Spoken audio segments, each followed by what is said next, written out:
Morning students, I am Dr. Ram Singh, Professor Plant Pathology, Department of Agriculture, MMDU Mulana. Today we will discuss about major diseases of Basmati rice and their management. As you know, rice is an important cereal crop which is primarily responsible for national food security.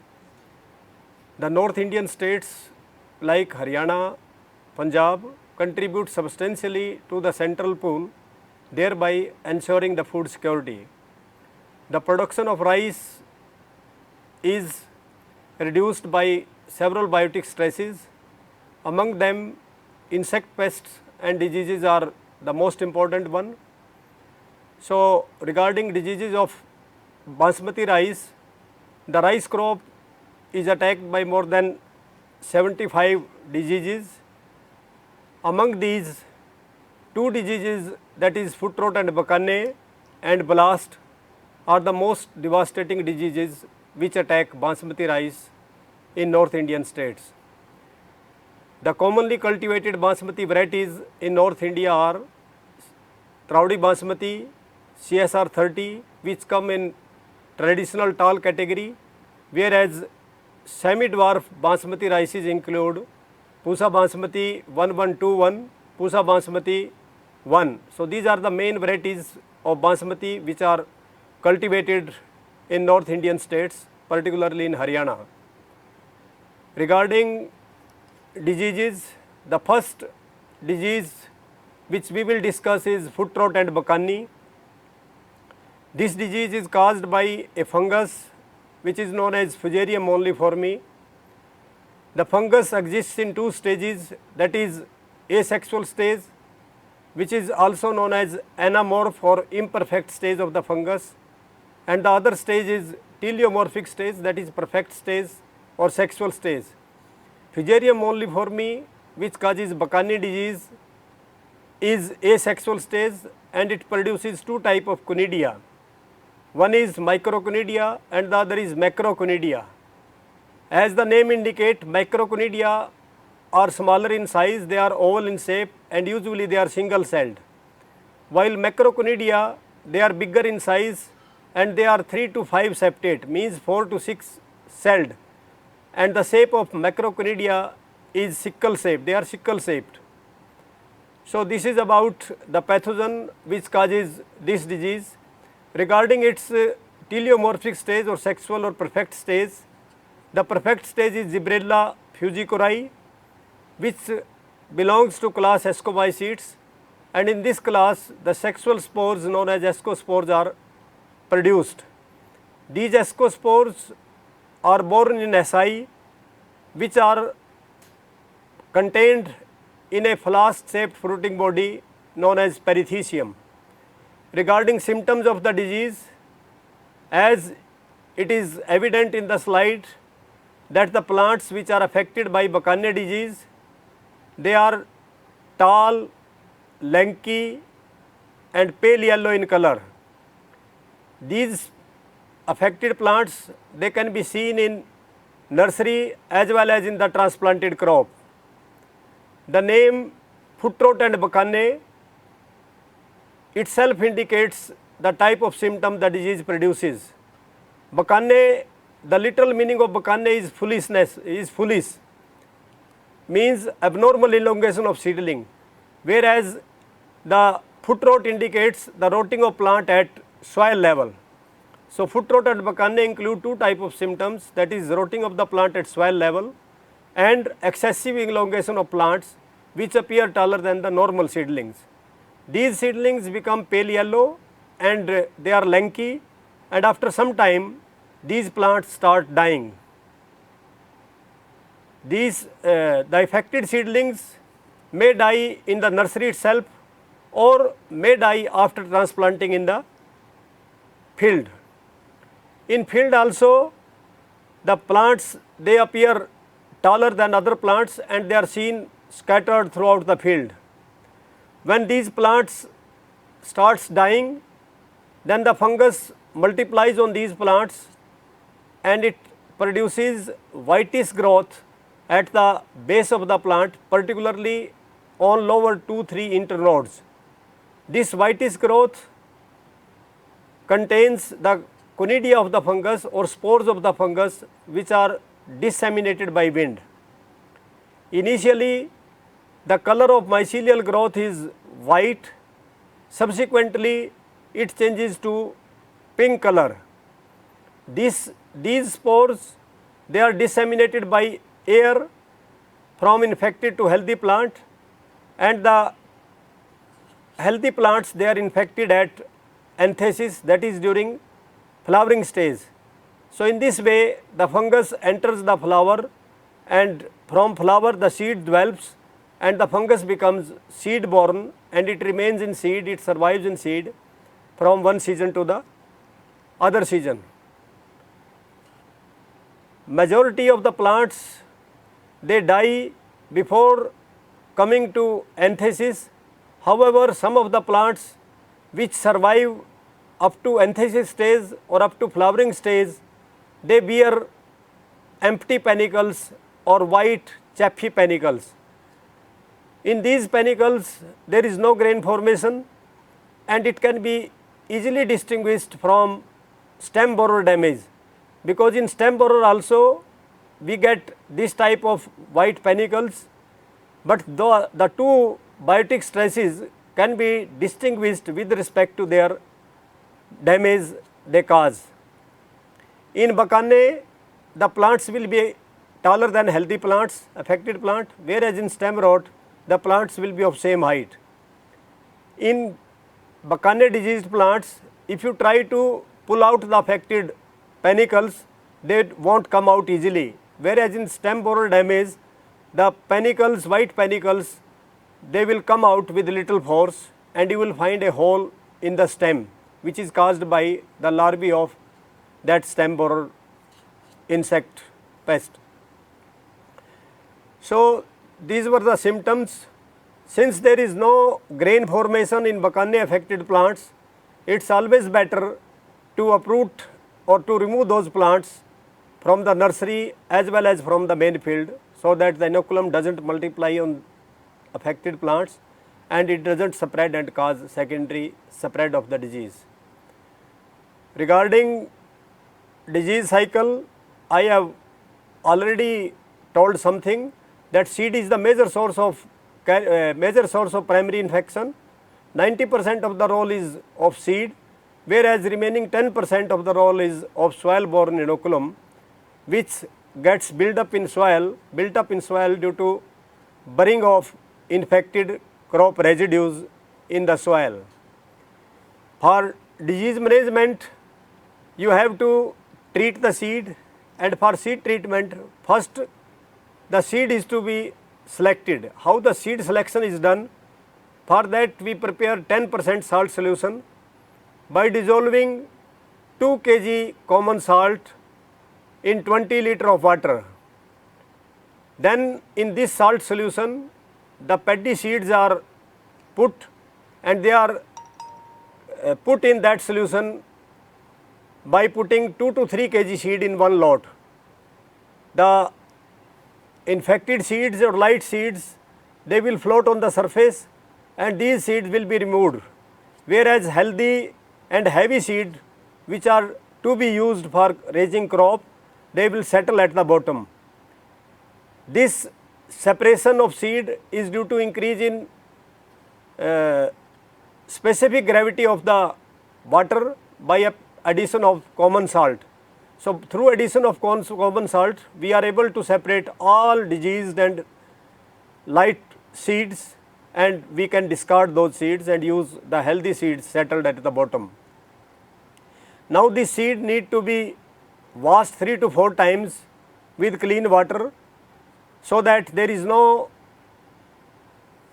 salt remaining on the seed, no salt is adhered to the seed, because if salt remains on the seed, it causes adverse effect on seed germination. To have maximum seed germination, the seeds are thoroughly washed 3 to 4 times in plain water or in water. After selecting the healthy seeds, then the seeds are soaked in fungicidal solution which is prepared by dissolving two fungicides. One is carbendazim and the other is an antibiotic, antifungal antibiotic, that is streptocycline. So 10 gram of carbendazim and 1 gram of streptocycline are dissolved in 10 liters of water, and this is sufficient for treating 10 kg seed, and that 10 kg seed is to be dipped in this solution for 24 hours. This time is very important. Some of the farmers don't follow it strictly and they just dip the seed for 6-7 hours or 12 hours and they take it out. So they don't get good result. For proper eradication of fungus, you need to dip the seed for 24 hours. If the farmer or the cultivators forget to use seed treatment, then there is another way out. They can go for application of same fungicide, carbendazim, at the rate 1 gram per square meter area in nursery, and this application is to be done a week before uprooting the seedlings.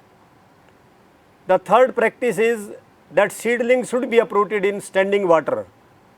Many a times the laborer, they prefer to uproot seedling under water condition, which is not desirable, because that leads to injury to the roots of the rice seedlings, and the injured roots, they are more prone, more susceptible to Bakane disease, and we have experimentally proved that the incidence of Bakane in seedlings which are uprooted under water condition is more than double than the incidence in seedling which were uprooted under in standing water condition. Because in standing water, the seedlings, they are not, the roots of the seedlings are not injured. The third, already explained, that the infected seedling as well as infected plants, they need to be removed from the field so that fungus doesn't multiply on that those plants, and the secondary spread of the disease is reduced. So this was all about foot rot and Bakane disease. The second, now you can yourself witness that carbendazim treated nursery is very healthy nursery, whereas the untreated nursery has a number of Bakane infected seedlings which are looking taller than the normal seedlings. The second and more devastating disease is blast. This disease is commonly called in Haryanvi language dialect as Gardan Tod, because the neck of the panicle is affected by this disease and it causes abundant losses. The disease appears in 3 phases: leaf blast, neck blast and node blast. The first phase is leaf blast, in which eye-shaped spots are produced on leaves. These spots initially are very small, but under humid conditions they enlarge quickly and they fuse with each other, and ultimately they cause blighting of leaves. So this phase results in reduction in photosynthetic activity of the plant, thereby the plant becomes weak and yield of the crop is reduced substantially. The next phase is node blast. As the name indicates, node of the stem becomes black. The black spots, they engirdle the stem and they cause rotting. As a result, in severe cases, the plant cracks from the node, the stem cracks from the node and it hangs down. It remains attached with the plant for a longer time, but when strong winds blow, such affected plants sometimes are separated from the rest of the stem. The third phase is neck blast, in which the symptoms appear after emergence of panicle, and the neck of the panicle, that is just below the panicle, the portion of the stem, the neck of the stem, that becomes black. The rotting of neck takes place due to engirdling by the pathogen. This leads to restricted movement of water and minerals from the soil, and ultimately it leads to production of half-filled or chaffy grains, which looks whitish or they mature earlier than the normal panicles. In severe cases, when disease appear just after panicle emergence, the whole of the panicle may also turn whitish or may also become chaffy, but that is a very rare event. In this case also, because some of the seeds are produced, usually the panicles hang after grain formation, whereas in stem borer the panicles always remain erect. Regarding disease cycle and pathogen, the disease is caused by a fungus Pyricularia graecea. This is imperfect state of the fungus in which 3-celled conidia are produced, and this belongs to class Deuteromycetes. The perfect state of this fungus belongs to Ascomycetes, and the perfect state is Magnaporthe graecea, in which ascospores are produced in asci and asci are born within perithecia. Regarding disease cycle, the pathogen is mainly seed and soil borne. Both seed as well as the inoculum surviving in soil, in crop residues and in piles of paddy straw which are kept in field for feeding to the animals, the pathogen survives in those in piles of paddy straw also. There are certain weed hosts like panicum species, Lyrcia hexandra, Lyrcia japonica and cypress, which is commonly called dilla in local language. So, these weed hosts, they also serve as a source of multiplication of the pathogen. The secondary spread of disease takes place through conidia which are carried by the wind, and these conidia, they are carried to long distances.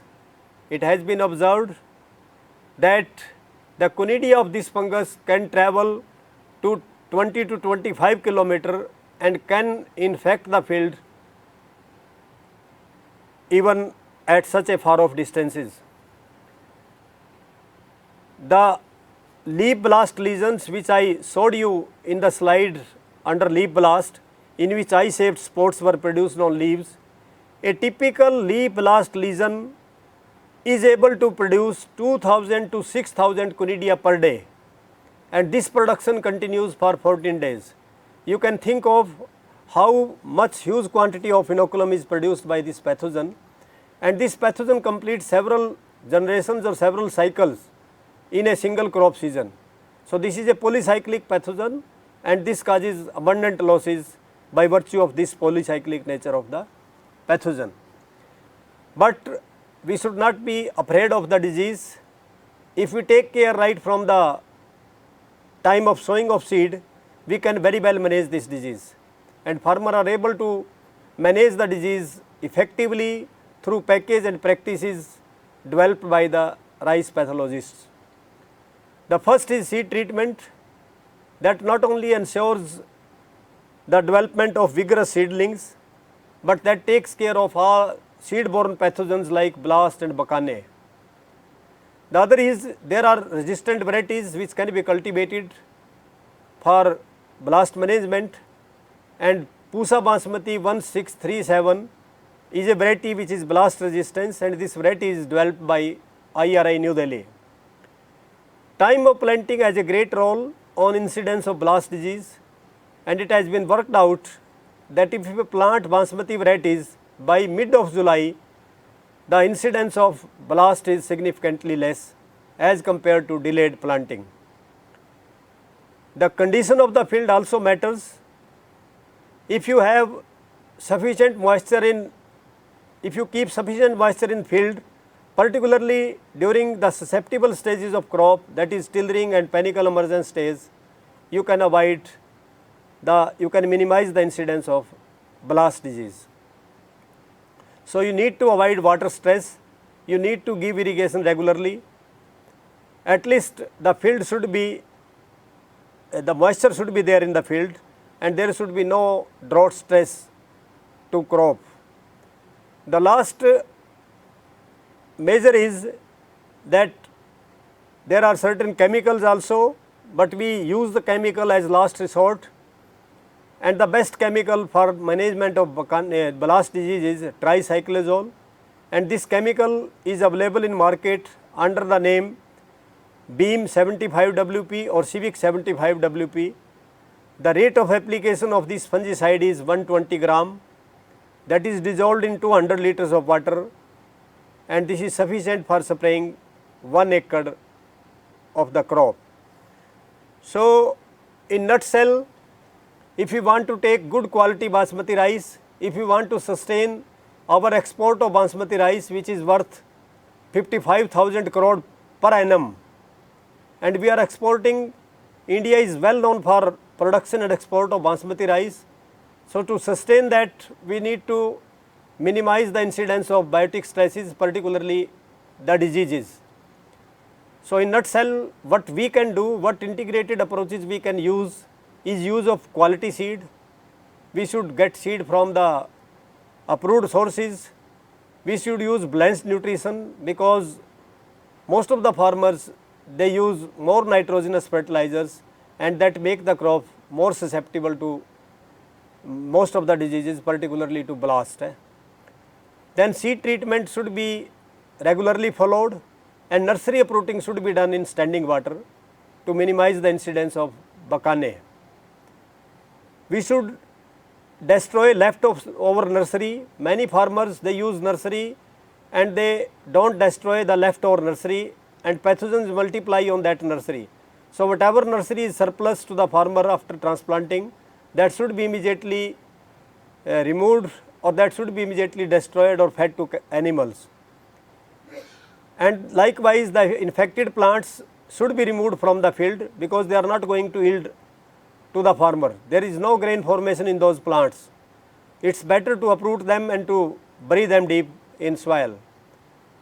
Transplanting of basmati should be completed by mid-July. Many farmers, they apply pesticides due to lack of proper diagnosis of the disease.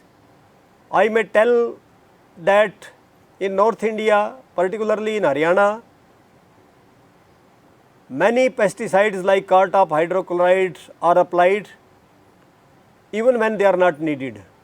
So, we can avoid unnecessary use of pesticide by proper diagnosis of disease. Apply a pesticide only when it is required, by first taking the sample to the expert and having proper diagnosis of the problem. The next issue is that we should maintain proper moisture in soil, and we should avoid water stress to the crop. The fungicides should be used as last resource, and there should be judicious use of recommended fungicides, not the fungicide which is usually given by the traders to the farmers. The farmers are advised to use make judicious use of only recommended fungicides. Those also should be used at recommended doses, at right time, following right method of application. So, if we take care of all these things, undoubtedly we will be able to have a very good basmati crop. Thank you, students. Thank you very much.